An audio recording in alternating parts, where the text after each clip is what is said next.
Hello, I'm Anna, and this is my MHF4U course culminating. My culminating is based on lesson 4.1, solving polynomial equations. So this is a concept that we have become familiar with since grade 9 when we started solving polynomial equalities of degree 1, also known as linear. So this can be represented with the equation of 8x minus 16 equals 0.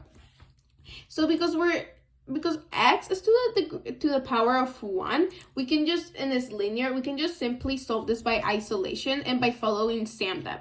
So we've known BEDMAS since elementary school. Now what we want to do to isolate x is use SAMDEP, which is inverse operations, or just BEDMAS backwards. So according to the rules of SAMDEP, we have to subtract or add first. So we have to find a number that's gonna add to negative 16 in order to give us 0, and that would be positive 16. So we're gonna add 16, and something that's also key to this lesson is that whatever you do to this side, you have to do to this side. So we added 16 here, we're gonna have to add 16 there. So our result will look something like 8x equals positive 16. Now, in order to isolate this variable, we're going to have to divide by 8, because as you can see here, 8x represents 8 times x, and the inverse operation, or the opposite of multiplication, is division. So we're going to divide this by 8 and divide this by 8. And as we know, 16 divided by 8 equals 2. So we've isolated our x. We know that x equals 2. And this is how we find the x with a polynomial that's to the degree of 1.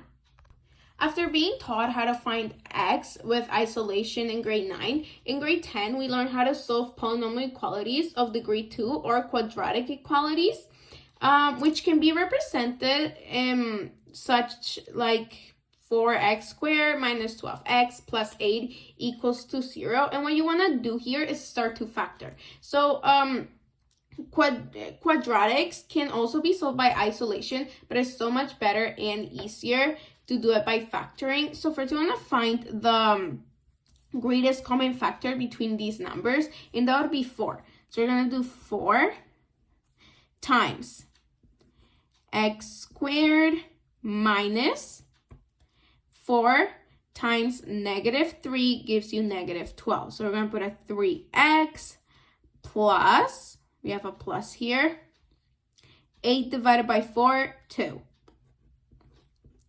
equals 0. Now from this point that you've isolated everything, we can do decomposition, or we can just easily factor. When there's always an invisible coefficient of 1 right there. So basically we want to find a number that's going to give us the product of positive 2, but sum up to negative 3. So that would be negative 1 and negative 2. A negative times a negative is going to give you a positive. So negative 1 times negative 2 is going to give you positive 2, and negative 1 plus negative 2, or negative 1 minus 2, is going to give you 3. So now that we have that, we can easily just put 4 times x minus 2 times x minus 1. That's going to equal to 0. And now from here, quadratics are always going to have 2 zeros no matter what. That is a key rule. So all you want to do is just use the same as SAMDEP. From this point, we can just use isolation. So do x minus 2 equals 0. Remember, you want to give this a number, add a number to this that is going to equal to 0. So from negative 2 to 0, there's 2. So you're going to add 2. It's just this rules with SAMDEP, the inverse operation. And then again, whatever you do to this side, you have to do to this one. So you're going to add 2 here. In your final result, one of the x's for this specific quadratic, it's going to equal to positive 2. Now this other one is basically the same thing. So x minus 1 equals 0. You do the same. You want to add. So this number right here equals to 0. So you're going to add 1. And whatever you do to this side, you do to this one. So you add the 1. And x equals positive 1. And there you have your x's. So another way to solve a quadratic equation is by using the quadratic formula. And I'm going to give you an example to do this. And this could be 8x squared plus 28x minus 13 equals 0. So as you can see, the first thing you ever want to do is check for the greatest common factor. But none of these numbers have a common factor, especially you want to look at this last number of 13, because 13 is a prime number, which means it can only be divisible by 1 and itself. So no common factors. Another thing you could also try to solve a quadratic equation is doing this composition, which basically means that you need a number. You need two numbers that are going to give you a product of negative 104 and are going to add up to positive 28. But this is not possible. We cannot do that. So another way to do this is using the quadratic formula. And the quadratic formula is x equals negative b plus or minus the square root of b squared minus 4 times a times c divided by 2 times a. So now we just want to put our digits, our numbers here, when I substitute. So we know this is A, B, and C. So here, you always have to have in mind this negative. I know it gets confusing sometimes, but because this number is positive, that means that when we put it here, it's gonna become negative. If this number was negative, because the negative is here, when you substitute it into the quadratic formula, it will become positive. So you wanna do plus or minus the square root of 28 squared minus 4 times 8 times negative 13. So from this, we already know this number is going to end up being a positive. And now we want to do 2 times 8. So we keep writing it. Negative 28 plus or minus. What is this? What's 28 squared? That's going to be 784. 784 plus, so negative 4 times 8 times negative 13 equals positive 416. 416 divided by 2 times 8. Hopefully you know this.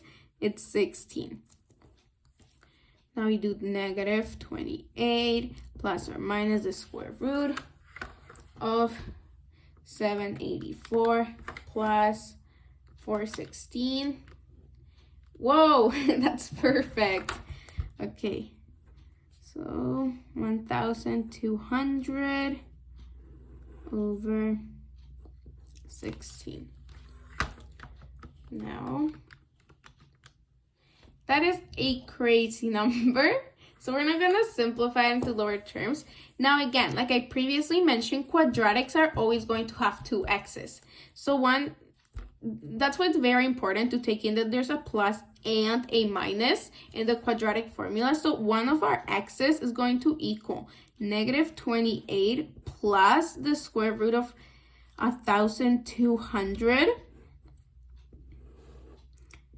over 16, and our other x is going to be negative 28 minus the square root of 1,200 over 16. So let's do our first one. This first x is going to be negative 28 plus the square root of 1,200 divided by 16. And that is going to give us a crazy large number. So 0.415063509. But I think we can just round it up to x1 equals 0.42. There we go. Now we're gonna do the same for this one, but instead of adding the square root of 1,200, we are going to be subtracting it from negative 28. So we're gonna do negative 28 minus square root 1,200 equals divided by 16. That is going to give us x2 equals negative 3.915063,509, which can be rounded to negative 3.92. And that's how you solve it using the quadratic formula.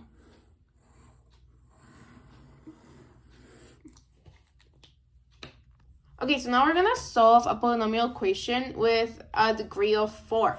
So let's do, 3x to the 4th plus 5x cubed minus 12x squared minus 20x equals 0. So we want to see if all these numbers have a greatest common factor, and that would be x. All the numbers here have an x, and so we're going to factor out x. So x in a bracket we multiply. So because this secretly has an exponent of 1, you want to do 4 minus 1 is 3. So you do 3x cubed plus 5x, 3 minus 1, 2, minus 12, 2 minus 1, it's just 1. We can leave it like that.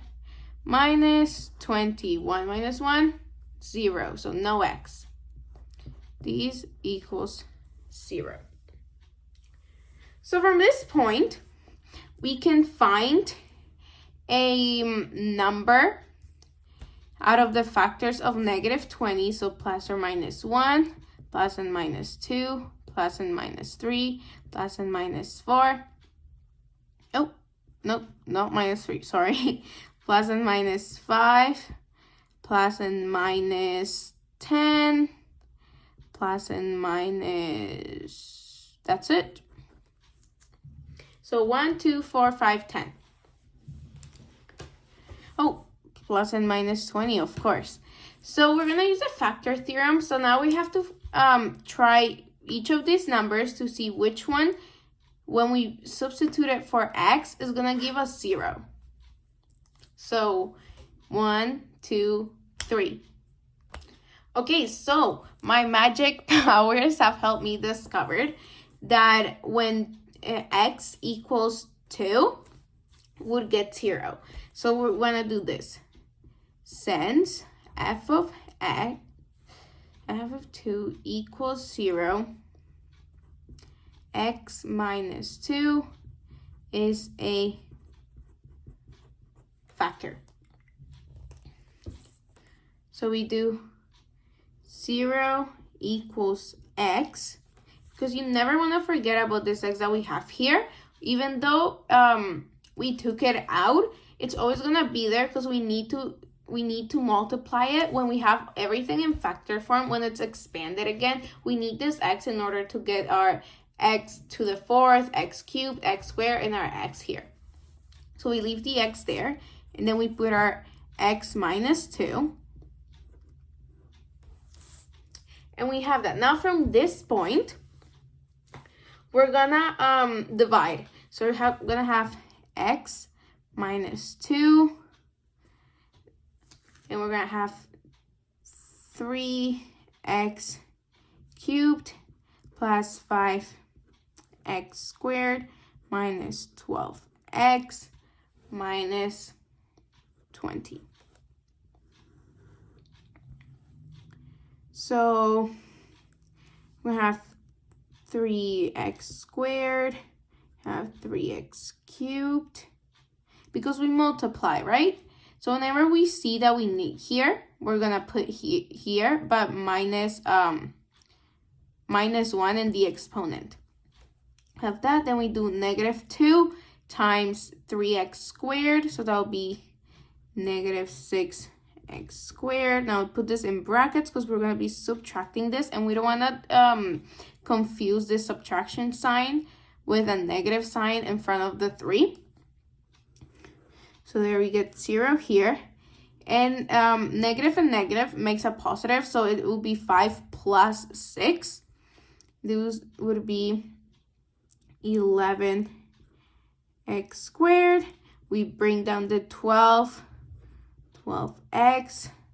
So we put plus 11x. So 11x times 11x times x. 11x squared minus 22x. Put this in brackets. We subtract, we get rid of this. So negative 12 plus 22 is going to give us 10x minus 20. We're going to do plus 10. 10 times x is 10x. 10 times negative 2 is negative 20. Minus, we subtract, and we get negative 20 plus 20, 0 remainder. Now we have this new little number. Let's put this to the side. We're going to put this number here in another bracket. So we have 3x squared plus 11x plus 10. Have it there. Now, at this point, we can either use decomposition or use the quadratic formula. I would like to use decomposition because it'll just make it very easy. So for decomposition, let's do it here. So decomposition. So we have 3x squared plus 11x plus 10. We have to find a number. So we have 10 times 3. So product of 30. We need to find a number that when multiplied gives us 30, positive 30. And when it's added, it gives us positive 11. That would be 5 and 6. So we're going to have 3x squared plus 6x plus 5x plus 10. Now we factor these to have 3x, x plus 2. And then remember, we always keep the same sign here. No matter what, if there's a plus there, there's a plus here. Plus 5, and then we get x plus 2. So 3x times x, 3x squared. 3x times 2, 6x. Then we have the plus 5. So 5 times x, 5x. 5 times 2, it's 10. And we do equals x plus 2 and 3x plus 5. And now we put these in our new equation. So we're going to have 0 equals x times x minus 2 times x plus 2 times 3x plus 5. Now that we have all of these in factor form, it's just very easy to find our zeros. So we're going to have our first zero, x minus 2 equals 0. And remember, we do a sum depth, so whatever you do to this side, you have to do to this one, and we want this negative 2 to equal 0. So for negative 2 to go out to 0, we need to add 2, and then this, we add 2 to the other side, so x equals positive 2. There we have our first 0. Then we have our other one at x plus 2 equals 0. Now to get 0 from positive 2, we just subtract 2. We do it to the other side. X equals negative 2. There we have our second 0. And our last 0, we have 3x plus 5 equals 0. Now again, we want to do our sum depth. So whatever you do to this side, you do to this side. Now from positive 5 to get to 0, we subtract 5, to get 3x equals negative 5. And then from here, because this is multiplication and you want to do the inverse, you want to do the opposite, you're going to divide. So x equals negative 5 over 3, and it's just better to leave it as a fraction. So there you have your third 0. And this x just equals 0. So there you have it. That's how you solve it. Using division, using factoring, our factor theorem, in order to find our zeros with a polynomial with a degree of 4. Okay, so now we're gonna be doing a word problem. And so this is the word, so I'm gonna read it for you. Suppose the area of a rectangle is 114.4 meters squared, and the length is 14 meters longer than the width. Find the length and width of the rectangle. Okay, so we got a rectangle here. Let's say this is the width, and this is the length. Now we know that the length is equal to the width plus 14, because it's 14 meters longer than the width. So what we also know is the area. So the area of a rectangle equals length times width.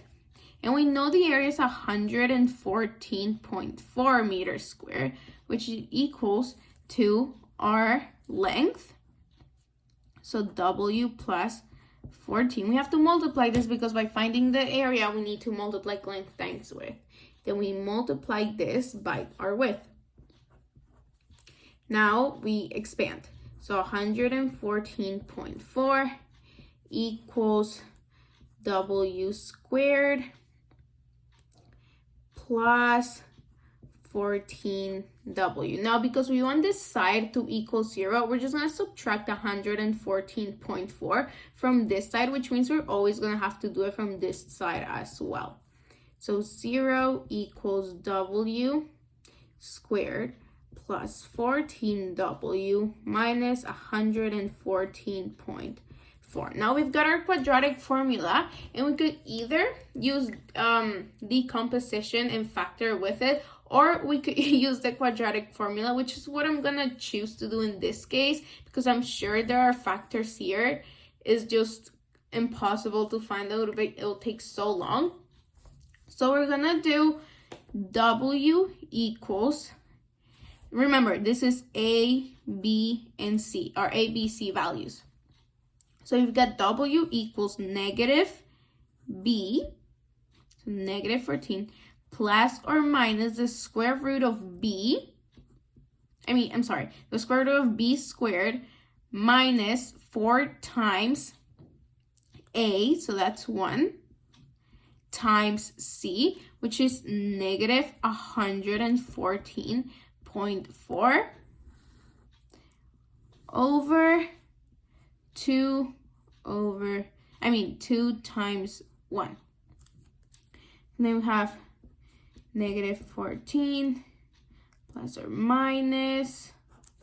We have, okay, so 14 squared is 196 plus, we know it's going to be a plus, we know it's going to be a positive because we have a negative and a negative. When there's an even amount of negatives being multiplied, it's going to be a positive. So you have negative 4 times 1 times negative 114.4. That equals 457.6. This is supposed to be minus 457 point. Oh, no, it's a plus, sorry.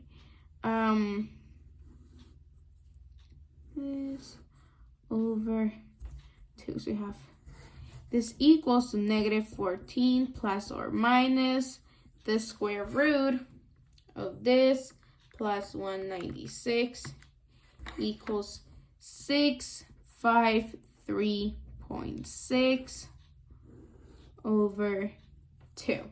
So now I have to find